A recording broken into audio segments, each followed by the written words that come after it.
YouTube? Loftontcg here, bringing you a little bit different of a video. I took a poll on Twitter yesterday asking if you guys were interested or would be interested to see my staple box, basically cards that are, I think that can relatively come in and out of the meta whenever they want to and be relevant. About 400 of you voted yeah, I would like to see that. So if at least 200 of you don't like this video, we're going to have problems, and I hope every single one of your brain infusions gets ashed in the future. So we're just going to get started. I have no idea how this is going to go. I thought this might be a pretty simple video, so just, kind of get into it.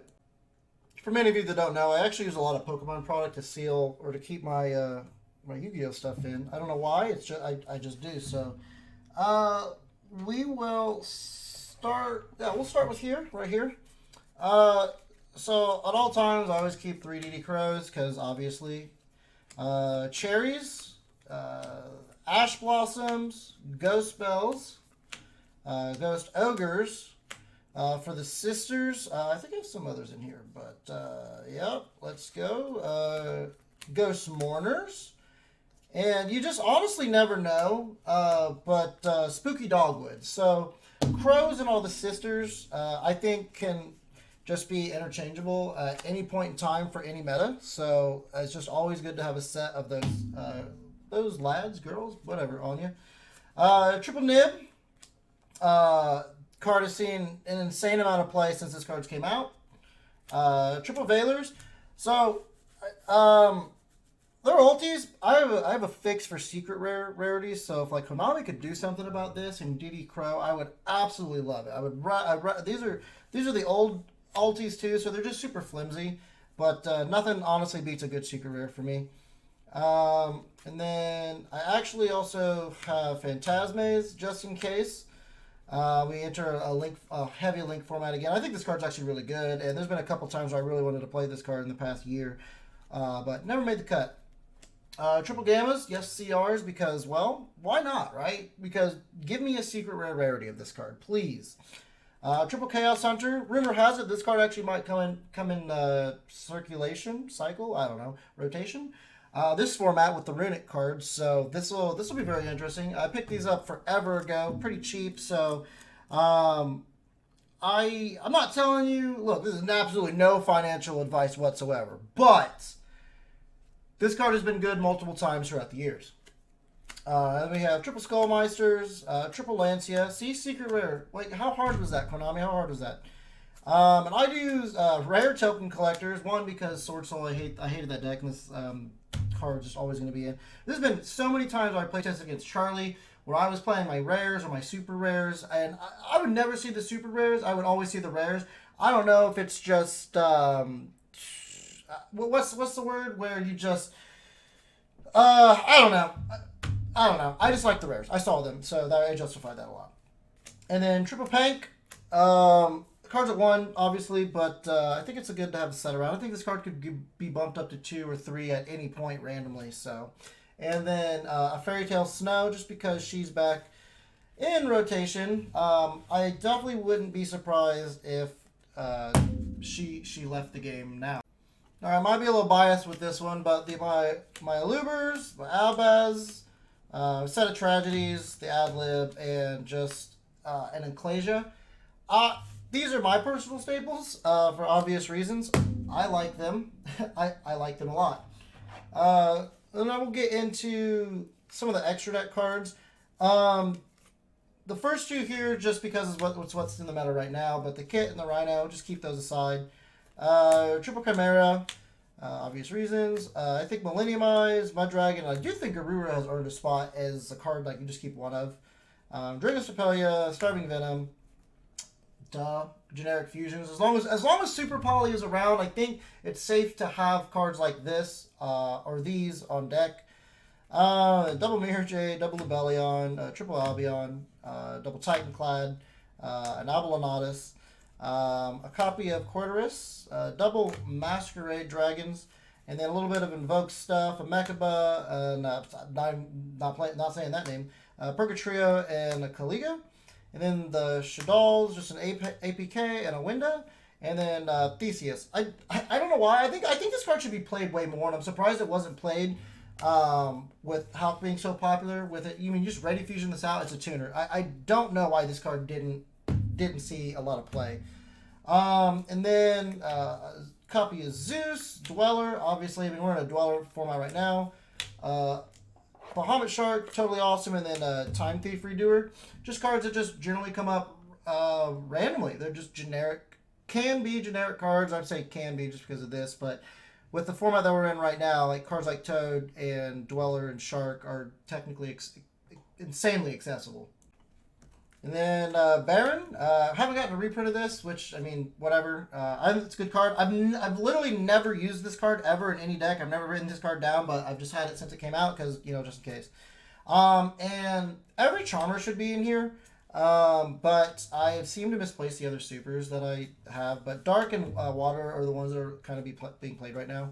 Hulk, Zoroboros, Heat Soul, and then the CRs, Unicorn, Nightmare, and Artemis. She randomly comes up too with formats. The Spellcasters and Dragons seem to be Konami's favorite archetypes, so that card's just always around for me. Alright, let's move into the spells here. We've got the Triple Droplet. I don't think this is like a negotiable thing. Triple Super Poly. Like I was saying earlier, as long as Super Poly's in the format, I think always is going to be a staple. It's a blowout card. You should always play it. I got a copy of Ultimate Slayers here. I think this card's going to be really good. Can be really good. It's got a lot of practicality. So definitely, I think people should be having a set of these. Triple Tactics. Dark Ruler No More. This is where it kind of goes off the trail a little bit. Just cards that have randomly seen success throughout the years. So it could be a good idea to just keep cards like these. Foolish Burial Goods. Ready Fusion, Galaxy Cyclone, and Cosmic Cyclone, back row removal, Triple Twin Twister. Cards like this, super generic. No MSTs in here for some reason. I don't know why. Triple Crossout, Triple Lightning Storms, Triple Chalice. Like I said, just randomly comes up. Triple Pot of Prosperity. Shout out to the reprint. I think I've only put this card in my deck like one time, but it's just nice to have access to. And then Triple Allure. This one's probably, I was gonna say probably not as important, but Dark and Light are definitely Konami's favorite attributes, so this card randomly just comes up. Triple Signet Mining, with Cyberse being honestly a pretty. Cyberse is probably could be like the strongest type in my opinion. They just have so many extenders, but so it's just always good to keep this card in my opinion. Triple Shared Ride, very good card. This card definitely comes in the meta randomly too. Good to have these. Triple Small World, just a generic card to just search whatever you want in your deck. Definitely just doesn't seem bad to have. Nadir Servants, this card was a power card for a while. I thought this card would just see a lot more play in the future. And there's honestly no reason for it not to. And it being cheap enough to pick up, you should just have a set. Though I do only have 2 Desires. I was only able to get 2 at the time, but it's at 2, so it's fine. And then the Called by the Grave, a Monster Reborn, Reinforcement of the Army, Instant Fusion, Terraforming, Foolish Burial, Gold Sark, and Harpy's Feathers Duster for your one-ofs that I think are kind of mandatory. And then, me. So, obviously, a set of branded fusions, a set of branded openings, some branded in reds, and some branded in high spirits. And then the favorite types of cards, traps. Trap Trick, just super versatile. The Konami just has, this card should probably never be hit. At the same time, it's like, this card can be whatever it wants. But I'm kind of biased on it. I think this card just has insane practicality, and I think everybody should have a set. Triple Eradicators. Right now, it's really good. Triple D Barrier. Again, right now, really good. Ice Dragon Prisons. I've kept these for a long time. Card just comes up randomly. Grave the Super Ancient Organisms. One of my favorite cards back then. I was getting into the game. I think kind of like Dragon Rotor format was when I saw this card and was like, oh, that's probably pretty good. And then this card wasn't strong enough because of Blaster or whatever. But this card I've just always kind of kept. And then got a Punishment and a Schism. These cards have definitely just come up with shifting metas. The set of the evenly matched. Summon limits. Yeah, and here come floodgates, boys. Goes in matches. Rivalry of the Warlords.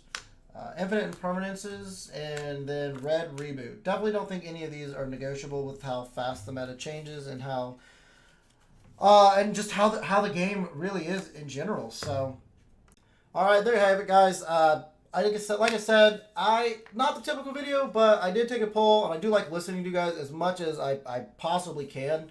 So if this helped out anybody, great. If you guys just saw this video and said, duh, we knew that, then, you know, the video obviously wasn't for you. If the video was for you, please like this. Like I said, if there's not at least 200 likes on this thing, because at least 400 of you wanted this, then I hope every single one of your branded fusions get Ash Blossom at the very next event you travel to. Until next time, guys, thank you very much.